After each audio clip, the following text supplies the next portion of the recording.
Good morning students.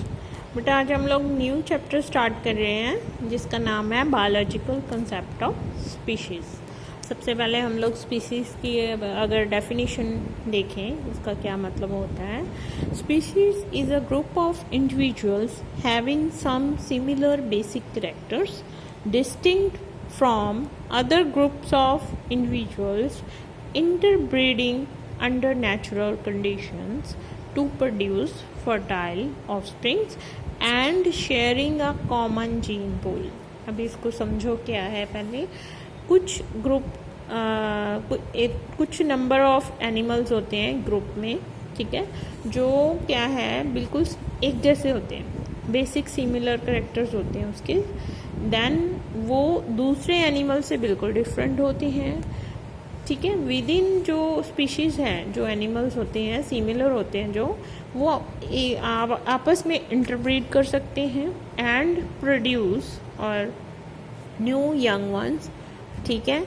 और वो भी क्या है फर्टाइल होते हैं, ठीक है। आगे वो भी ऑर्गेनिजम्स सेम काइंड के अपनी तरह के प्रोड्यूस कर सकते हैं, ठीक है। और उनका जो जेनेटिक मेकअप है वो बिल्कुल सेम होता है, ठीक है। जीन पूल बिल्कुल सेम होता है, उसको बोलते हैं स्पीशीज। आगे टर्म है taxonomy. Taxonomy is the branch of systematics that is concerned with the classification of living organisms, ठीक है। टेक्सोनमी क्या होती है, एक ब्रांच होती है, ठीक है, जिसमें साइंस की स्पेशली ज़ूलॉजी या बॉटनी में आता है ये, उसकी ब्रांच होती है।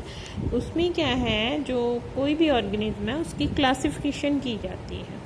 Classification on the basis of their characters में मॉर्फोलॉजी भी आ जाती है, एनाटॉमी भी आ जाती है, इवन जेनेटिक जो है वो भी करेक्टर्स आ जाते हैं, ठीक है। कितने जीन्स हैं उसके बेसिस पे उसको क्लासीफाई किया जाता है, उसको बोलते हैं इस तरह की स्टडी को बोलते हैं taxonomy.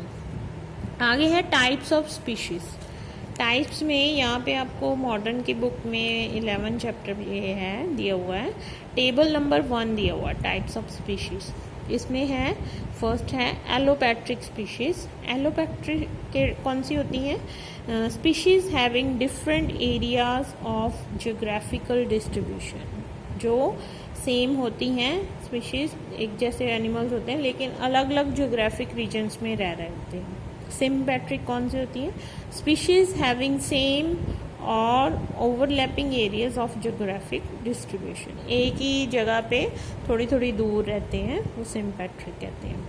Monotypic species without differentiation of सब स्पीशीज़, ठीक है। ज़्यादा मोनोटिपिक क्या होता है, एक दो कैरेक्टर के डिफरेंट पे होती हैं स्पीशीज़, लेकिन एक दूसरे से डिफरेंट होती हैं, थोड़ी सी बिल्कुल माइन्यूट चेंजेस, या उसको सब स्पीशीज़ भी बोलते हैं, लेकिन वो एक ही कैटेगरी में आती हैं, सब स्पीशीज़ नहीं बनी होती, उसको मोनोटिपिक, एक जैसी ही जो होती हैं बिल्कुल।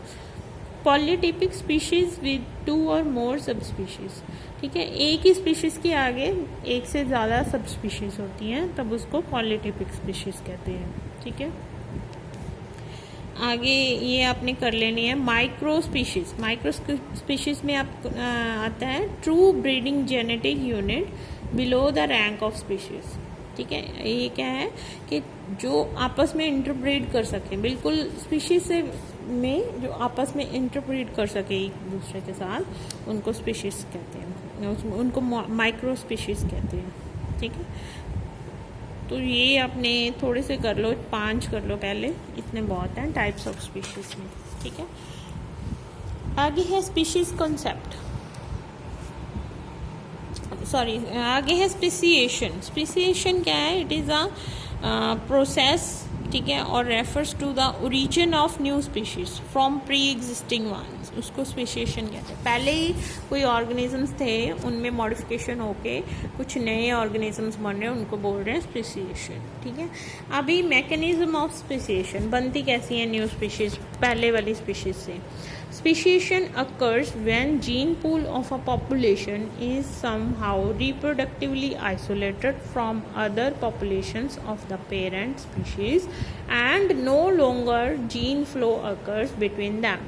अब इसको समझो कि जो पेरेंट्स थे वो जैसे इंडिया में रह गए, अभी उनके बच्चे हैं जो ठीक है, वो कहीं दूर ऑस्ट्रेलिया में, और ऑस्ट्रेलिया का जो और इंडिया का है वो वेदर बिल्कुल डिफरेंट है, वो कभी वापस यहाँ पे नहीं आए।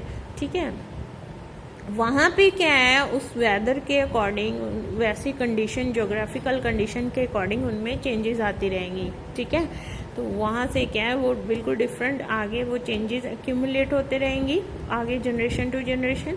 और आफ्टर सम टाइम क्या होगा, जो काफ़ी जनरेशन्स के बाद एक ऐसी जनरेशन आएगी जो क्या है, जो इंडिया के पेरेंट्स थे उनके, उनसे बहुत डिफरेंट हो जाएंगे, तो न्यू स्पीशीज बन गई हैं। इसको बोलते हैं मैकेनिज्म ऑफ स्पीसीएशन।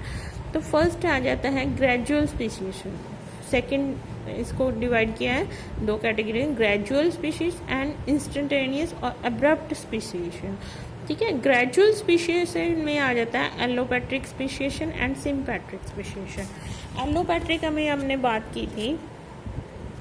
ठीक है, जो ज्योग्राफिक एरिया है, ठीक है, ओरिजिनल कह रहा है कि when an original population becomes separated spatially because of geographic barriers। जब एक ही पॉपुलेशन है, उसके ओरिजिनल जो लोग हैं एक दूसरे से बिछड़ जाते हैं। ठीक है, ड्यू टू ज्योग्राफिक बैरियर्स, या माउंटेन्स भी हो सकते हैं, वो रिवर्स भी हो सकते हैं, उसके दौरान जो स्पीशीज़ नहीं बनती हैं उसको बोलते हैं एलोपैट्रिक स्पीसीएशन। ठीक है, तो आगे है सिम्पैट्रिक स्पीसीएशन। अभी इसमें एलोपैट्रिक स्पीसीएशन है, आपने एग्जांपल करनी है डार्विन फिंचेस की। इसमें क्या हुआ था, जो गैलापाग आइलैंड था वो ज्योग्राफिकली टोटली आइसोलेटेड था फ्रॉम साउथ अमेरिका से। मेनलैंड है जो साउथ अमेरिकन, उससे बिल्कुल दूरी पे था, बिल्कुल कट ऑफ था। ठीक है, वहाँ पे जो फिंचेस थी मेन, वो अमेरिका से आके गैलापाग जो आइलैंड है वहाँ पे रहना शुरू हो गई।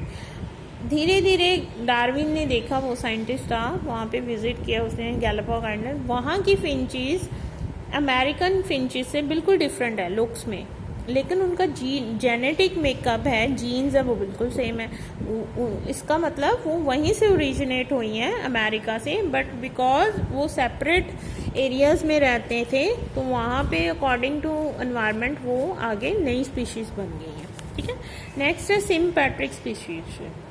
इसमें है it occurs with in the same geographical area and within original population, but two elementary species occupy different ecological niches and reproductively isolated by the development of biological isolating barriers। अभी इसमें क्या है सिम्पैट्रिक स्पीशीज में, कि दो species हैं बेटा जो वो सेम और ओवरलैपिंग ज्योग्राफिकल डिस्ट्रीब्यूशन में रह रही हैं, सेम एरिया में रह रही हैं, लेकिन उसमें ऐसी बायोलॉजिकल चेंजेस आ जाती हैं, वो आपस में इंटरब्रीड करना बंद कर देती हैं और डिफरेंट स्पीशीज बन जाती हैं, लेकिन है सेम एरिया में।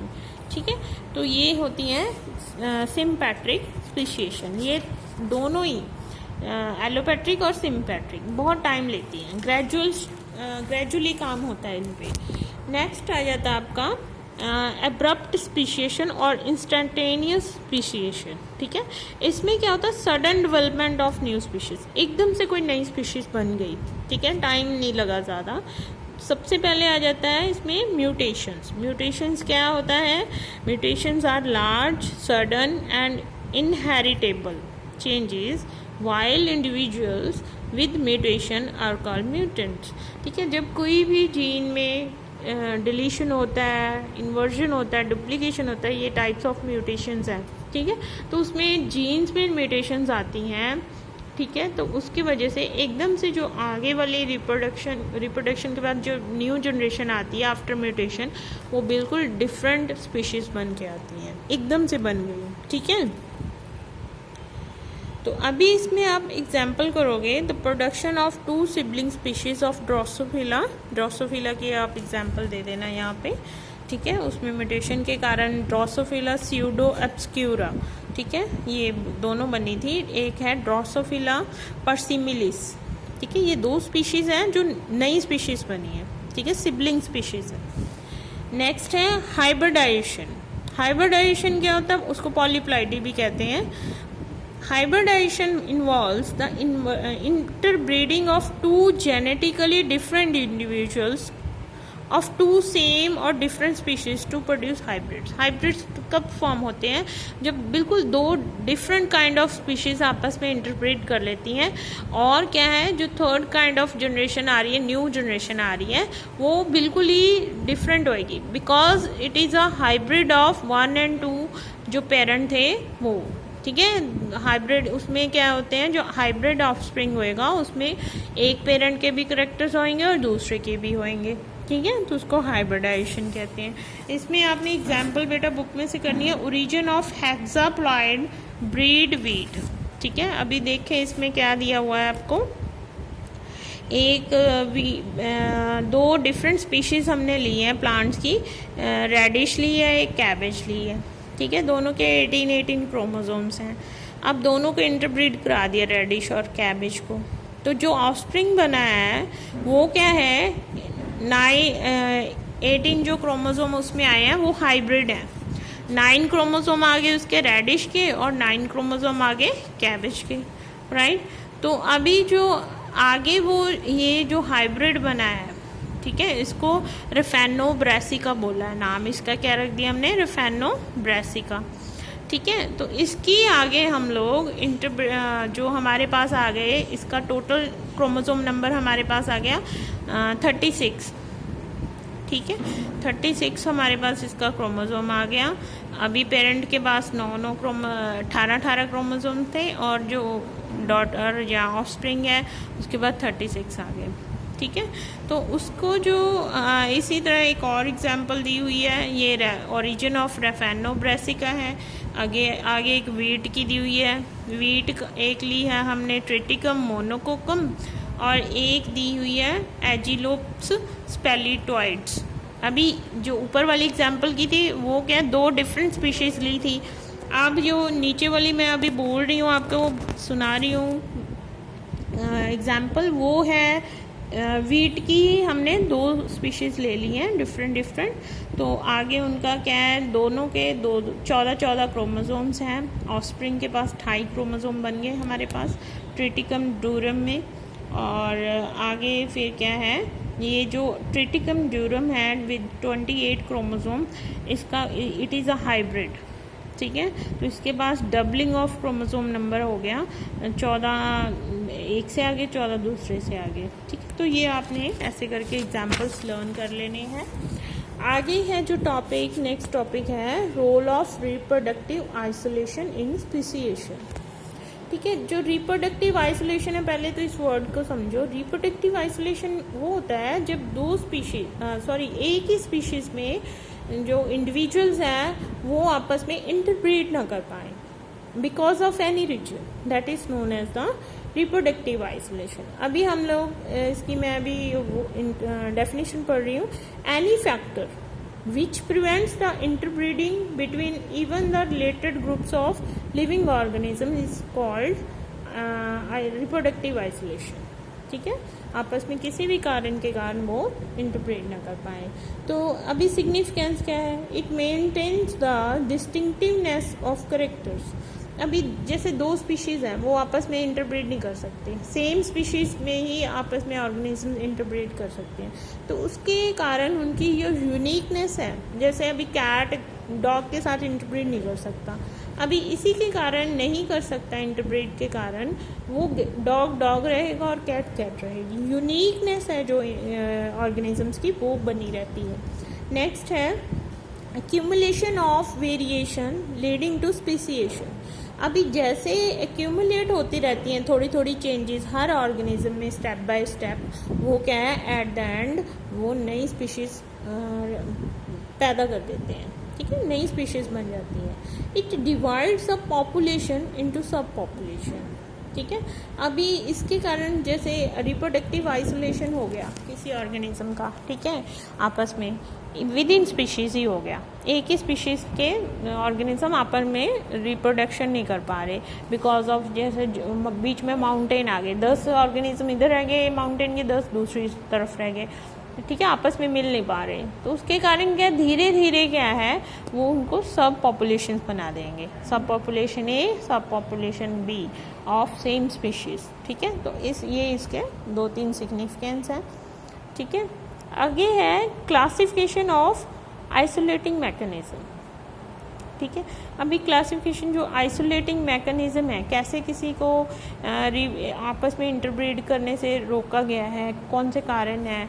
ठीक है, तो वो उसके हम लोग जो प्री मेटिंग है मैकेनिज्म है और दूसरा है पोस्ट मेटिंग मैकेनिज्म, वो हम लोग नेक्स्ट लेक्चर में आपके डिस्कस करेंगे। आज के लिए इतना ही है, इसको घर पे बैठ के अच्छे से पढ़ो। ठीक है, मॉडर्न की बुक से भी कर सकते हो और प्रदेश की भी।